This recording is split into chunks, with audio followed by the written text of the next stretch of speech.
My high school Spanish teacher would use her computer's disk tray as a shelf for her coffee mug. What is the most extreme misuse of an everyday item you have ever witnessed? What's up, my brother? Thanks for coming to another storytime by Alien Radio. Can you do your boy Andrew a favor and hit the like button? Thanks, man. If you did, I'll go ahead and send you some jewel mango pods. Anyway, let's get into the stories.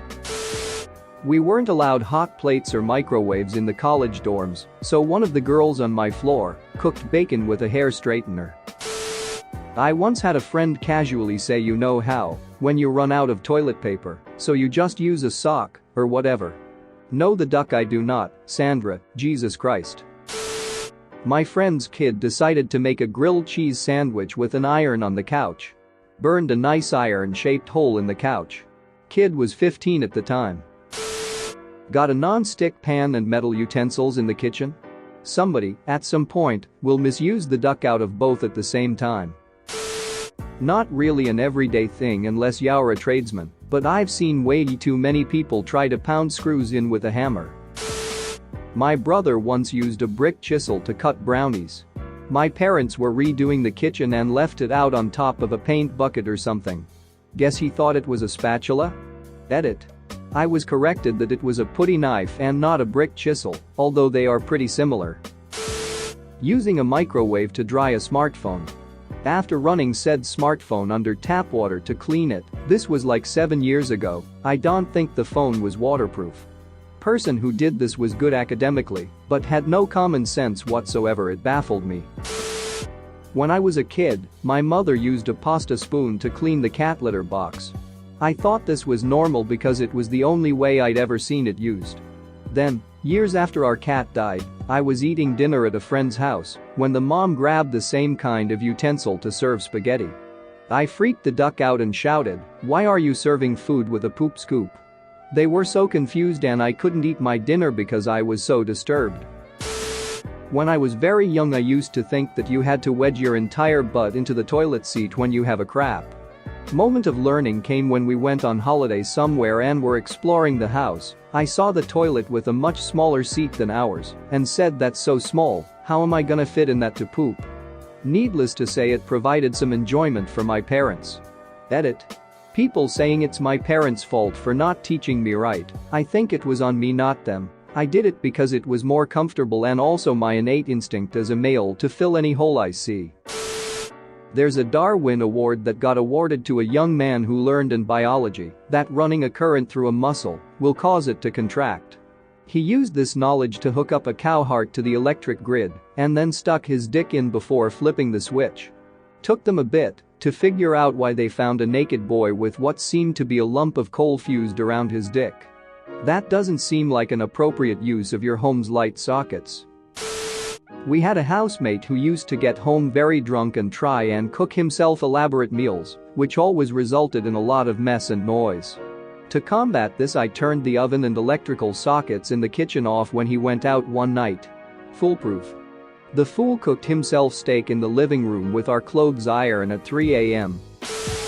Roommates in college used laundry pods in the dishwasher for like a week. I hand washed my dishes, so it did not affect me. They only noticed because I asked why they always left their laundry pods on the kitchen counter.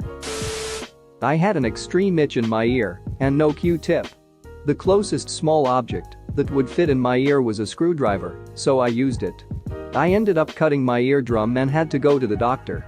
I can't say I regret it though, it was satisfying to finally get rid of the itch. Edit. I remember feeling uncomfortable because I couldn't hear properly a few weeks that. I used my pinky to feel around the inside of my ear and felt something hard, turned out to be a blood clot, and it came out in one piece. My hearing was fine afterwards. Anyways, I use ear drops now. The itch usually comes from allergies, so scratching it once won't help. Many years ago, my cousin was a doctor at a teaching hospital in my city. He came back from work one day and told us he was staying with us at the time that some guy had tried to use a lawnmower to trim his hedges.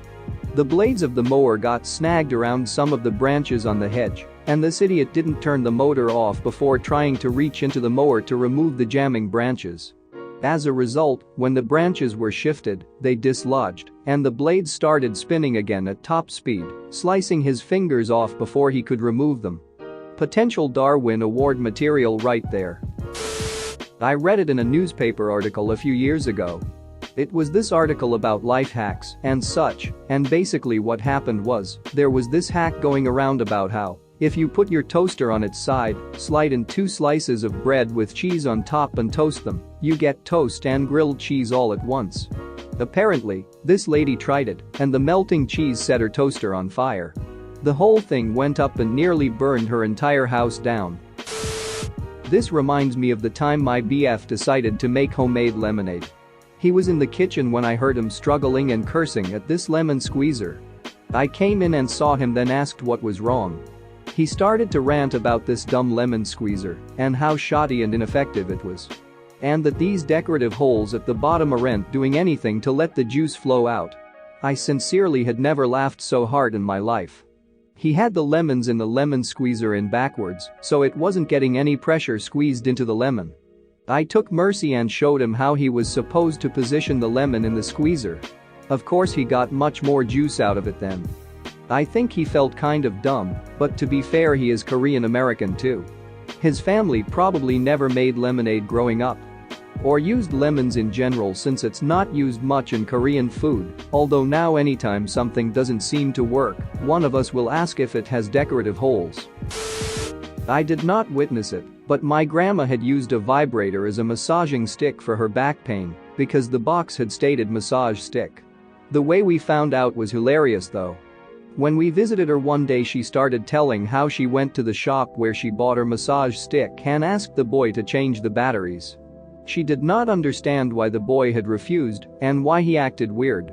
Then she asked my mom if she could change the batteries and gave my mom the vibrator. I still feel sorry for the kid behind the counter at the shop. I can only imagine how the whole thing went down. Boy. Hi ma'am, how can I help you? Grandma? Well young man, I've recently purchased this item from your store and I must say I've been very happy with it. Pulls out giant vibrator. I find myself using it every night and it really gives me relief and helps me sleep. I like that it's quiet, so I can even use it when I'm on the phone with my grandson. It's marvelous, really. In fact, I just used it in the car while I was coming here. If you feel the tip, I think it's still warm. Oh anyways, I don't want to ramble, but could you just replace the batteries for me, dear? I'm not sure how to get the shaft open. In my junior year of high school, 03 to 04, I spent 9 months living with my dad. I've always had an interest in tech and I'm a computer guy, so when I moved there I bought a computer. My dad and his family are the very opposite. None of them ever touched a computer to any degree, with mentioning the entire house was 100% computer illiterate. When I first set it up, my dad wanted me to teach him how to use it, and I was baffled by the level of illiteracy he actually had. It was like I went back in time with a computer and gave it to a caveman. I had to teach him literally everything about a PC and how to use starting from the very ground up. Early on I introduced him to the mouse cursor and the mouse. I had to explain to him how the mouse works, flipped it over, showed him the trackball. It was a very old PC, moved it with my finger, and explained when you move the mouse, the ball rolls across the desk and causes the mouse cursor to move. After a few moments of showing him mouse movement, I instructed him to move the mouse cursor over to an icon. He proceeded to pick the mouse up, flip it upside down, and started rolling the ball with his thumb, trying to make the mouse move to an icon. After I corrected his mouse use, we moved on to clicking MOUSE1, then explained how it's typically a take action on whatever your mouse cursor is on function, and asked him to single click an icon in order to highlight it. He quite literally was unable to do this. Every time he would click the mouse, for some reason he would also jerk his hand, causing the mouse to shift some direction and off the icon. He was completely incapable of clicking a specific spot on the screen and could not seem to learn it. After about 10 minutes of us going through clicking things, he got frustrated and said that's enough and walked away. He never managed to click the icon. Thanks for watching. What did you think of the story time? Let me know in the comments below. If you liked the video, smash that like button and subscribe so you don't miss any more story times.